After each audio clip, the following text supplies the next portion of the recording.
दोस्तों स्वागत है आपका एक नई वीडियो में। और आज हम द्विवेदी युग के 60 महत्वपूर्ण प्रश्न देखेंगे दोस्तों। 50 प्रश्नों का डोज आपके लिए हर दिन मिलता है, ठीक है। तो आज द्विवेदी युग थोड़ा सा बड़ा था, तो यहाँ से 60 प्रश्न बनाने की कोशिश की गई और वो महत्वपूर्ण प्रश्न होंगे। कुछ एक प्रश्न बहुत आसान से रखे गए हैं, ठीक है, और कुछ एक प्रश्न बहुत यूनिक भी हैं, ठीक है। तो अपना खुद का मूल्यांकन करिए दोस्तों, ठीक है। और आपकी परीक्षाएँ भी नज़दीक आ रही होंगी, तो हम करवा देंगे तब तक के ये आधुनिक काल हमारा कंप्लीट हो जाएगा। इससे पहले हमने भारतेंदु युग भी देख लिया था, आधुनिक काल हमारा सब शुरू हो गया है, ठीक है। रीतिकाल, भक्तिकाल और आदिकाल हमने देख लिया इससे पहले, ठीक है। आज हमारा द्विवेदी युग का है और 60 प्रश्न होंगे, अति महत्वपूर्ण प्रश्न। इसके बाद हम मैराथन क्लास भी करेंगे एक, ठीक है। तो अगर चैनल पे नए हो दोस्तों सब्सक्राइब कर लीजिए, ठीक है। और हम शुरुआत करते हैं आज। द्विवेदी युग का नाम किसके नाम पर पड़ा? बहुत आसान सा प्रश्न है। हजारी प्रसाद द्विवेदी, महाबली प्रसाद द्विवेदी, शांति प्रिय द्विवेदी या प्रसाद द्विवेदी, ठीक है। तो आपका दूसरा विकल्प सही हो जाएगा, महावीर प्रसाद द्विवेदी के नाम पर। दोस्तों अगला देख लेते हैं। अगला हमारा प्रश्न है, महावीर प्रसाद द्विवेदी ने सरस्वती पत्रिका का कार्यभार कब संभाला था? 1900 में, 1901, 1904 या 1903 में? तो आपके यहाँ पे विकल्प चौथा सही जाएगा 1903 में। 1900 ईस्वी में इसकी स्थापना होती है दोस्तों सरस्वती पत्रिका की। उस समय चिंतामणि घोष इसके संपादक थे। 1901 से 1902 तक श्याम सुंदर दास रहे और 1903 में महावीर प्रसाद द्विवेदी ने कार्यभार संभाला था और 1920 तक ये रहते हैं, ठीक है।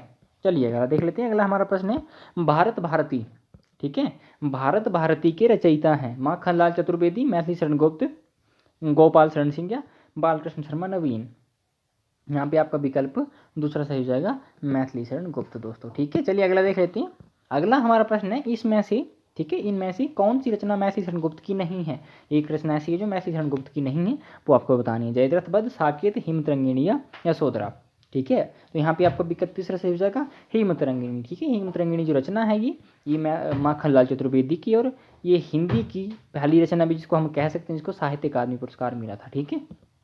चलिए अगला देख लेते हैं। अगला हमारा प्रश्न दोस्तों, इनमें से किसका संबंध झांसी चिरगाम से है? वृंदावन लाल वर्मा, मैथिली शरण गुप्त, सियाराम शरण गुप्त या क और ग दोनों? सॉरी, ख और ग दोनों, यानी कि दूसरा और तीसरा। मैथिली शरण गुप्त और सियाराम शरण गुप्त दोनों भाई थे, ठीक है। तो इनका जो जन्म स्थान है वो झांसी चिरगाम में हुआ था, ठीक है। चलिए अगला देख लेते हैं। अगला हमारा प्रश्न है दोस्तों, इनमें से कौन सी कृति रामनेत्र त्रिपाठी की है? ठीक है, रामनेत्र त्रिपाठी की कौन सी रचना है आपको बताना। दीप सभा, स्वपन, द्रौपदी या प्रिय प्रभास? तो आपके यहाँ पे दूसरा विकल्प से जाएगा स्वपन दोस्तों, ठीक है। चलिए अगला देख लेते हैं। साकेत का मूल उद्देश्य क्या था? साकेत जो महाकाव्य है दोस्तों मैथिली शरण गुप्त जी का, उसका मूल उद्देश्य क्या है ये आपको बताना है। देश प्रेम, उर्मिला को महत्व देना, राम कथा का चित्रण या अयोध्या का वर्णन? तो आपका यहाँ पे दूसरा विकल्प से हो जाएगा उर्मिला को महत्व देना। चलिए अगला देख लेते हैं। अगला हमारा प्रश्न है दोस्तों, साकेत किस भाषा का शब्द है? पूछा जा सकता है आपसे, तो ध्यान देना आपको। संस्कृत, पाली, अपभ्रंश या हिंदी? तो आपका यहाँ पे दूसरा विकल्प हो जाएगा पाली भाषा का शब्द है। चलिए अगला देख लेते हैं दोस्तों। अगला हमारा प्रश्न है, हल्दी घाटी नामक काव्य के रचयिता हैं श्याम नारायण पांडे, रामनेत्र त्रिपाठी, मुकुटधर पांडे या श्रीधर पाठक? तो आपका पहला विकल्प हो जाएगा श्याम नारायण पांडे। चलिए अगला देख लेते हैं दोस्तों। अगला हमारा प्रश्न है, एक फूल की अभिलाषा या एक फूल की चाह भी इस कविता का नाम है, ठीक है। ये किसकी कविता ये आपको बताना है, ठीक है। एक पुष्प की अभिलाषा, ठीक है, पुष्प की अभिलाषा तो आपको सबको पता है, मैथिली शरण सॉरी माखनलाल चतुर्वेदी की रचना है, ठीक है, कविता है वो, ठीक है। एक फूल की चाह जो ये कविता है दोस्तों, ये किसकी है ये आपको बताना है, ठीक है। माखनलाल चतुर्वेदी, मैथिली शरण गुप्त, सियाराम शरण गुप्त या सुभद्रा कुमारी चौहान? तो आपका तीसरा विकल्प हो जाएगा सियाराम शरण गुप्त की ये कविता है दोस्तों। लंबी कविता है और दलित विमर्श आपको यहाँ पे देखने को मिलेगा, ठीक है। गूगल में सर्च करके आप पढ़िएगा, बहुत अच्छी कविता है ये। इनमें से कौन सी रचना अंग्रेज सरकार द्वारा प्रतिबंधित कर दी गई थी? ठीक है, राष्ट्र भारती, स्वदेशी कुंडल, भारत भारती या राष्ट्रीय वीणा? तो मैथिली शरण गुप्त की भारत भारती को अंग्रेज सरकार द्वारा प्रतिबंधित कर दिया गया था, ठीक है। चलिए अगला देख लेते हैं दोस्तों। अगला हमारा प्रश्न है, अवला जीवन हाय तुम्हारी यही कहानी, आंचल में है दूध और आंखों में पानी? ये जो पंक्तियां हैं दोस्तों, ये कौन से ग्रंथ से उद्धृत हैं ये आपको बताना। साकेत, पंचवटी, द्वापर या यशोधरा? चौथा विकल्प हो जाएगा यशोधरा से। चलिए अगला देख लेते हैं। सरस्वती पत्रिका का प्रकाशन कब शुरू हुआ था? ठीक है, 1900 में, 1902 में, 1903 या 1905? तो पहला विकल्प सही है आपका यहाँ पे 1900 में। चलिए अगला देख लेते हैं। अगला हमारा प्रश्न है, स्वदेशी कुंडल किस कवि की रचनाएं हैं दोस्तों? स्वदेशी कुंडल दोस्तों, ठीक है, रामचरित उपाध्याय, रायदेवी प्रसाद पूर्ण, हरियोध या गया प्रसाद शुक्ल से नहीं? तो आपका यहाँ पे दूसरा विकल्प से हो जाएगा रायदेवी प्रसाद पूर्ण की रचनाएं, ठीक है। चलिए अगला देख लेते हैं। किस कवि को एक भारतीय आत्मा कहा जाता है? रामनेश त्रिपाठी, बालकृष्ण शर्मा नवीन, मैथिली शरण गुप्त या माखनलाल चतुर्वेदी को? तो किसको कहा जाता है दोस्तों? माखनलाल चतुर्वेदी को एक भारतीय आत्मा कहा जाता है। किसने कहा था? ये आपको पता होना चाहिए। अगे ने कहा था, ठीक है, उनका निबंध था एक, उसमें उन्होंने कहा था अगे को, सॉरी अगे ने कहा था माखनलाल चतुर्वेदी को एक भारतीय आत्मा। चलिए अगला देख लेते हैं। अगला हमारा प्रश्न है दोस्तों, खड़ी बोली को काव्य भाषा के रूप में प्रतिष्ठित करने का श्रेय किसे दिया जाता है? ठीक है, श्रीधर पाठक, मैथिली शरण गुप्त, अयोध्या सिंह उपाध्याय हरिऔध भी है, ठीक है, गया प्रसाद शुक्ल स्नेही भी है। एक आपको विकल्प में और दे देता हूँ, ठीक है, महावीर प्रसाद द्विवेदी भी है, ठीक है, और आपका एक हजारी प्रसाद द्विवेदी भी है, ठीक है। तो क्या हो जाना चाहिए ये आपको बताना है, ठीक है, हजारी प्रसाद द्विवेदी भी। तो यहाँ पे आपका विकल्प क्या सही जाएगा? महावीर प्रसाद द्विवेदी दोस्तों, ठीक है। चलिए अगला देख लेते हैं। आचार्य रामचंद्र शुक्ल ने मैथिली शरण गुप्त को क्या कहा या किस तरह का कवि कहा? इस तरह से भी पूछ सकते हैं। राष्ट्र कवि कहा, इतिवृत्त कवि कहा, श्रृंगारिक कवि कहा या सामंजस्यवादी कवि कहा? तो आपको क्या यहाँ पे विकल्प से जाएगा दोस्तों? चौथा, यानी कि सामंजस्यवादी कवि कहा था, ठीक है। चलिए अगला देख लेते हैं। मैथिली शरण गुप्त को राष्ट्र कवि की उपाधि किसने दी थी? मदन मोहन मालवीय ने, जवाहरलाल नेहरू ने, महात्मा गांधी या शुक्ल ने? तो तीसरा विकल्प से जाएगा महात्मा गांधी ने 1936 ईस्वी में, ठीक है। चलिए अगला देख लेते हैं दोस्तों। अगला हमारा प्रश्न है, कवासी किसकी रचना है? मैथिली शरण गुप्त की, बालकृष्ण शर्मा नवीन की, माखनलाल चतुर्वेदी, रामधारी सिंह दिनकर की? तो आपका यहाँ पे दूसरा विकल्प से जाएगा बालकृष्ण शर्मा नवीन दोस्तों, ठीक है। चलिए अगला देख लेते हैं। अगला हमारा प्रश्न है, दिनकर की कौन सी कृति में काम अध्यात्म का वर्णन है? ठीक है, दिनकर, रामधारी सिंह दिनकर, रेणुका, रश्मिरथी, उर्वशी या हारे को हरिनाम? तो तीसरा विकल्प से जाएगा उर्वशी, ठीक है। अगला देख लेते हैं दोस्तों। अगला हमारा प्रश्न है, आधुनिक काल में लिखा गया खड़ी बोली का प्रथम महाकाव्य है? साकेत, प्रिय प्रवास, जगन्नाथ दास रत्नाकर, ठीक है, गया प्रसाद शुक्ल स्नेही? यहाँ पे महाकाव्यों के नाम की जगह लेखकों के नाम जो टाइप हो गए, ठीक है दोस्तों। चलिए ठीक है, खड़ी बोली हिंदी में लिखा गया प्रथम महाकाव्य जो दोस्तों वो प्रिय प्रवास, सबको पता ही होगा, ठीक है, आसान सा प्रश्न था ये। चलिए अगला देख लेते हैं। इनमें से कौन सा कवि राष्ट्रीय चेतना का कवि है? सॉरी नहीं है, ये बताना आपको है तो नहीं यहाँ पे, ठीक है। 3 कवि वो राष्ट्रीय चेतना के हैं और एक नहीं होगा, सो बताना आपको। मैथिली शरण गुप्त, माखनलाल चतुर्वेदी, जगन्नाथ दास रत्नाकर और बालकृष्ण शर्मा नवीन? तो यहाँ पे आपका विकल्प क्या सही हो जाएगा? ग, यानी कि तीसरा विकल्प से जाएगा जगन्नाथ दास रत्नाकर। चलिए अगला देख लेते हैं। इनमें से किस कवि का जन्म जो है वो 1886 में और मृत्यु उनकी 1964 में होती है? तो वो कौन से कवि? हरिऔध, श्रीधर पाठक, मैथिली शरण गुप्त या महावीर प्रसाद द्विवेदी? तो आपका यहाँ पे विकल्प दोस्तों तीसरा सही हो जाएगा मैथिली शरण गुप्त। चलिए अगला देख लेते हैं दोस्तों। अगला हमारा प्रश्न है, प्रभा और प्रताप नामक पत्रिका का संपादन किसने किया था? सियाराम शरण गुप्त, मैथिली शरण गुप्त भी यहाँ पे, ठीक है, बालकृष्ण शर्मा नवीन, माखनलाल चतुर्वेदी, गया प्रसाद शुक्ल स्नेही, महावीर प्रसाद द्विवेदी? इतनी आपको मैंने विकल्प दे दिया, अब आप बताइएगा, ठीक है। प्रभा और प्रताप पत्रिका का संपादन दोस्तों बालकृष्ण शर्मा नवीन ने किया। चलिए अगला देख लेते हैं। अगला हमारा प्रश्न है, झांसी की रानी शीर्षक कविता किसकी है? बालकृष्ण शर्मा नवीन की, माखनलाल चतुर्वेदी की, सुभद्रा कुमारी चौहान या रत्नाकर की? तो यहाँ पे आपका विकल्प तीसरा से हो जाएगा सुभद्रा कुमारी चौहान के, ठीक है। अगला देख लेते हैं दोस्तों, इनमें कौन सा कवि द्विवेदी मंडल का नहीं है? ठीक है, द्विवेदी मंडल का कौन सा कवि नहीं है आपको बताना है, ठीक है। आपके विकल्प थे मैथिली शरण गुप्त, हरिऔध, मुकुटधर पांड्या, बालकृष्ण शर्मा नवीन? तो चौथा सही हो जाएगा बालकृष्ण शर्मा नवीन नहीं है। चलिए अगला देख लेते हैं। द्विवेदियों का कौन सा कवि जो है वो ब्रज कोकिल नाम के नाम से प्रसिद्ध है या जाना जाता है? आपके विकल्प थे मैथिली शरण गुप्त, सत्यनारायण कवि रत्न, ठीक है, श्रीधर पाठक या जगन्नाथ दास रत्नाकर? तो आपका चौथा विकल्प से जाता है यहाँ पे जगन्नाथ दास रत्नाकर दोस्तों, ठीक है। चलिए अगला देख लेते हैं। अगला हमारा प्रश्न है, द्विवेदी युग के किस कवि को, ठीक है, द्विवेदी युग के किस कवि को ब्रजभाषा का अंतिम प्रसिद्ध कवि माना जाता है? हरिऔध को, जगन्नाथ दास रत्नाकर को, सत्यनारायण कवि रत्न को या अनूप को? तो यहाँ पे आपका विकल्प तीसरा सही जाएगा सत्यनारायण कवि रत्न को, ठीक है। चलिए अगला देख लेते हैं। महावीर प्रसाद द्विवेदी अपने किस छद्म नाम से सरस्वती में रचनाएं छापते थे? त्रिशूल, गरगर सिंह वर्मा, भुजंग भूषण भट्टाचार्य या कलाधर? तो यहाँ पे आपका तीसरा विकल्प से जाएगा भुजंग भूषण भट्टाचार्य, ठीक है। चलिए अगला देख लेते हैं। इनमें से भ्रमर गीत परंपरा का ग्रंथ नहीं है, ठीक है, प्रिय प्रवास, उद्धव शतक, भ्रमर गीत और चौथा यहाँ पे आपको नीचे देता हूँ विकल्प में साकेत, ठीक है। चौथा विकल्प क्या आपका? साकेत दोस्तों, ठीक है। तो आपका यहाँ पे क्या विकल्प से जाएगा? यही चौथा विकल्प से जाएगा साकेत नहीं है, प्रिय प्रवास हरिऔध का है, ठीक है, उद्धव शतक जगन्नाथ दास रत्नाकर का, भ्रमर दूत सत्यनारायण कवि रत्न का, ठीक है। ये भ्रमर गीत परंपरा के ग्रंथ हैं, ठीक है। चलिए अगला देख लेते हैं दोस्तों। प्रिय प्रवास का पूर्व नाम क्या था? ठीक है। प्रिय प्रवास का पूर्व में क्या नाम था ये आपको बताना है।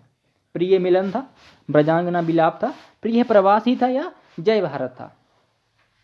तो यहाँ पे आप क्या विकल्प हो जाएगा दोस्तों, दूसरा यानी कि ब्रजांगना विलाप इसका पूर्व नाम था, पूछा जा सकता है, तो आपको ध्यान देना है। ठीक है, चलिए अगला देख लेते हैं। आचार्य रामचंद्र शुक्ल ने स्वच्छंदतावाद का प्रवर्तक किसे माना है। ठीक है, आचार्य रामचंद्र शुक्ल ने स्वच्छंदतावाद का प्रवर्तक मैथिली शरण गुप्त को, श्रीधर पाठक को, मुकुटधर पांडे को या पांडे बेचन शर्मा उग्र को। दोस्तों स्वच्छंदतावाद का प्रवर्तक आचार्य रामचंद्र शुक्ल ने श्रीधर पाठक को माना है। ठीक है, चलिए अगला देख लेते हैं। अगला हमारा प्रश्न है, खड़ी बोली का वह महाकाव्य जिसमें राधा कृष्ण का युग अनुरूप परिवर्तन कर दिया गया है। ठीक है, युग अनुरूप परिवर्तन कर दिया गया, वो कौन सा महाकाव्य है। ठीक है, साकेत, प्रिय प्रवास, उद्धव शतक या भ्रमरदूत। तो आपका यहाँ पे क्या विकल्प से हो जाएगा दोस्तों, प्रिय प्रवास। ठीक है, पूछा जा सकता है, तो आपको ध्यान देना है। मैंने यही बात कही है कि किसी भी प्रश्न को का उत्तर देने से पहले, ठीक है, उसको बहुत बार सोच समझ के उसका उत्तर देना है आपको। ठीक है, पहले प्रश्न को पढ़िए, उसके बाद उत्तर दीजिएगा। ठीक है, अगला देखिए, गोल्ड स्मिथ के डेजर्टेड विलेज, ठीक है, डेजर्टेड विलेज ये अंग्रेजी नाम है दोस्तों। ठीक है, का हिंदी अनुवाद, ठीक है, उजड़ ग्राम नाम से किसने किया। ठीक है, ये गोल्ड स्मिथ अंग्रेजी के बहुत बड़े निबंधकार हुए हैं। ठीक है, तो उनका हिंदी अनुवाद किसने किया था, उनका निबंध था ये। ठीक है, डेजर्टेड विलेज। ठीक है, उसका अनुवाद किया उजड़ ग्राम, तो किसने किया ये आपको बताना है। मैथिली शरण गुप्त ने किया, श्रीधर पाठक, रामदास त्रिपाठी या गोपाल राय ने। तो आपका यहाँ पे दूसरा विकल्प से हो जाएगा दोस्तों, श्रीधर पाठक ने। ठीक है, चलिए अगला देख लेते हैं। अगला हमारा प्रश्न है, द्विवेदी युग का कौन सा कवि जकी उपनाम से उर्दू में कविता लिखता था। ठीक है, जकी उपनाम से, जगन्नाथ दास रत्नाकर, गया प्रसाद शुक्ल स्नेही, श्रीधर पाठक या मैथिली शरण गुप्त। तो कौन लिखता था दोस्तों, पहला विकल्प से जाएगा जगन्नाथ दास रत्नाकर। चलिए अगला देख लेते हैं। अगला हमारा प्रश्न है, गया प्रसाद शुक्ल स्नेही राष्ट्र प्रेम की कविताएं किस उपनाम से लिखा करते थे। ठीक है, ध्यान से देख लीजिए। ठीक है, गया प्रसाद शुक्ल स्नेही, ठीक है, राष्ट्र प्रेम की कविताएं किस उपनाम से लिखा करते थे। आपके विकल्प में आपको रखता हूँ शंकर, त्रिशूल स्नेही या कलाधर। तो आपके यहाँ पे विकल्प दूसरा सही हो जाएगा, त्रिशूल उपनाम से। ठीक है, चलिए अगला देख लेते हैं। द्विवेदी युग का अन्य नाम क्या है दोस्तों। ठीक है, स्वच्छंदतावाद, राष्ट्रीय सांस्कृतिक काल, जागरण सुधार काल या प्रथम उत्थान। तो आपका यहाँ पे विकल्प तीसरा सही हो जाएगा, जागरण सुधार काल, और ये नाम किसने दिया था, डॉक्टर नगेंद्र ने। ठीक है, चलिए अगला देख लेते हैं। इतिवृत्तात्मकता इनमें से किस काल की विशेषता, ये बहुत बार पूछा जाता है दोस्तों प्रश्न। ठीक है, छायावाद की, भारतेंद्र युग की, द्विवेदी युग की या प्रगतिवादी युग की। ठीक है, द्विवेदी युग की विशेषता ये। चलिए अगला देख लेते हैं। रोमानी भावबोध के कवियों को किस नाम से पुकारा जाता है। ठीक है, ध्यान से पढ़िएगा, रोमानी भावबोध के कवियों को किस नाम से पुकारा जाता है। आपके विकल्प में छायावादी कवि, रीतिमुक्त कवि, स्वच्छंदतावादी कवि, रहस्यवादी कवि या द्विवेदी युगीन कवि। ये मैंने आपको विकल्प दे दिए। तो आपका यहाँ पे विकल्प क्या सही हो जाएगा दोस्तों, ग, यानी कि तीसरा सही जाएगा, स्वच्छंदतावादी कवि कहा जाता है उनको। ठीक है, अगला देख लेते हैं। अगला हमारा प्रश्न है, साकेत का प्रकाशन वर्ष है 1930, 1931, 1932, 1933। तो यहाँ पे आपका दूसरा विकल्प हो जाएगा 1931। चलिए अगला देख लेते हैं। मैथिली शरण गुप्त को साकेत लिखने की प्रेरणा महावीर प्रसाद द्विवेदी के किस निबंध से मिली थी। रस रहस्य से, साकेत का अर्थ, कवियों की उर्मिला विषयक उदासीनता, धर्म रहस्य। तो किससे मिली थी दोस्तों, तीसरा विकल्प से जाएगा आपका, कवियों की उर्मिला विषयक उदासीनता।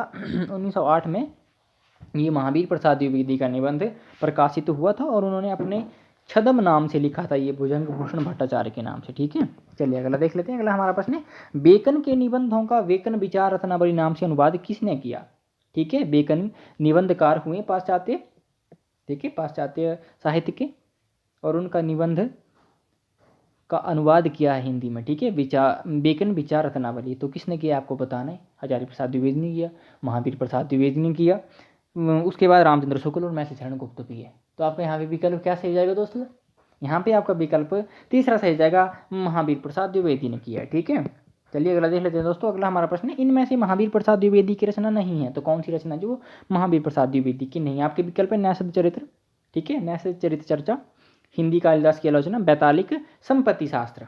तो यहाँ पे आपका तीसरा विकल्प सही जाएगा दोस्तों, बैतालिक, क्योंकि ये जो रचना है मैथिली शरण गुप्त की है। ठीक है, चलिए अगला देख लेते हैं। महावीर प्रसाद द्विवेदी के निबंधों को बातों का संग्रह किसने कहा है, बहुत महत्वपूर्ण है, पूछा जा सकता है। आचार्य रामचंद्र शुक्ल ने कहा, डॉक्टर नगेंद्र हजारी प्रसाद द्विवेदी या डॉक्टर बच्चन सिंह ने कहा। तो दोस्तों महावीर प्रसाद द्विवेदी की निबंधों को बातों का संग्रह रामचंद्र शुक्ल ने कहा था। ठीक है, चलिए अगला देख लेते हैं। अगला हमारा प्रश्न है दोस्तों, ये कथन से संबंधित प्रश्न है दोस्तों। आपने क्रोधाष्टक थोड़े ही समय में लिखा होगा, परंतु उसे ठीक करने में हमें 4 घंटे लगे।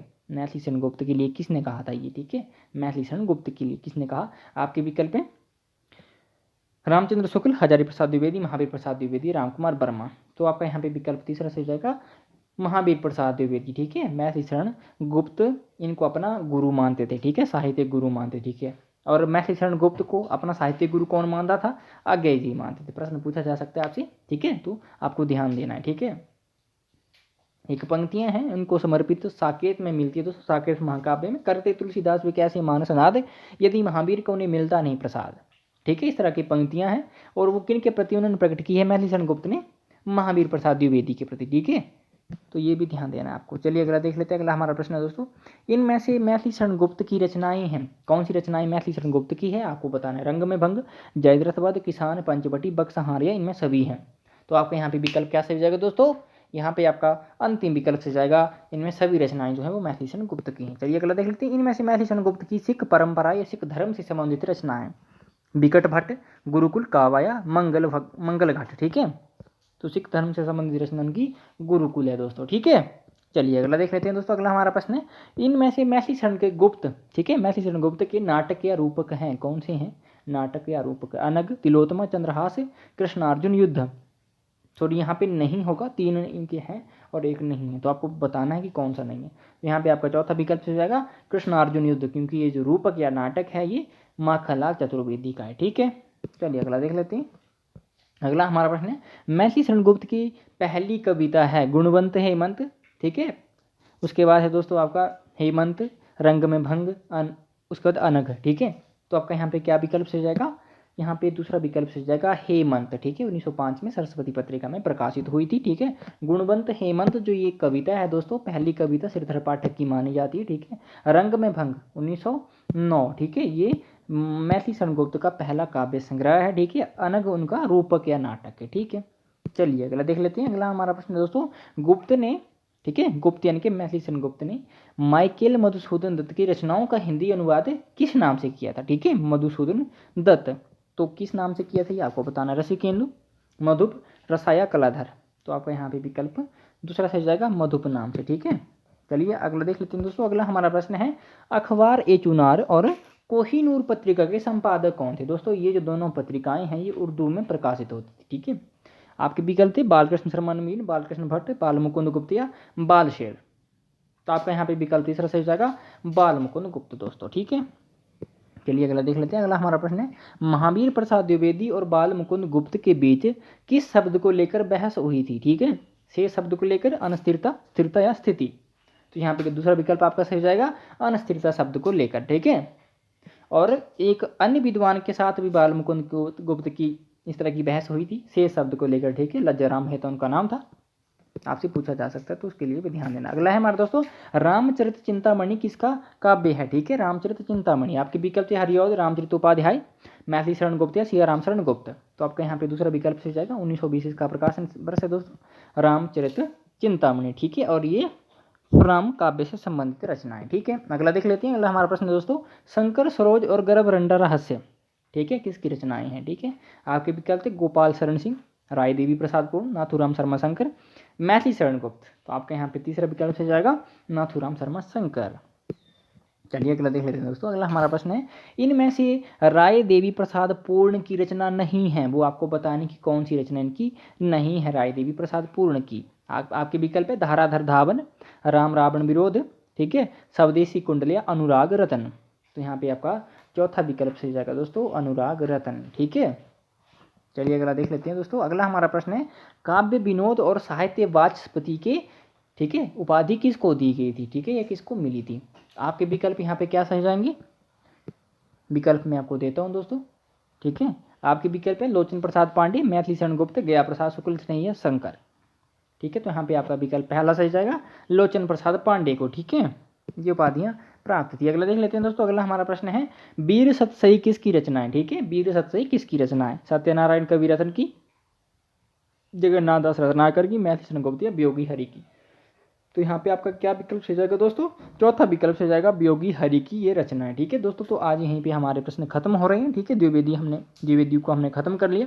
ठीक है, और अगर चैनल पे नए हो दोस्तों सब्सक्राइब कर लीजिए, इस तरह की आपको और भी वीडियो मिलती रहेंगे। कल हम देखेंगे छायावाद को। ठीक है, और ये हमने देख लिया द्विवेदी के महत्वपूर्ण प्रश्न जो थे। ठीक है, इसके बाद हम एक मैराथन क्लास भी करेंगे। ठीक है, तो तब तक के लिए दोस्तों आपका बहुत धन्यवाद।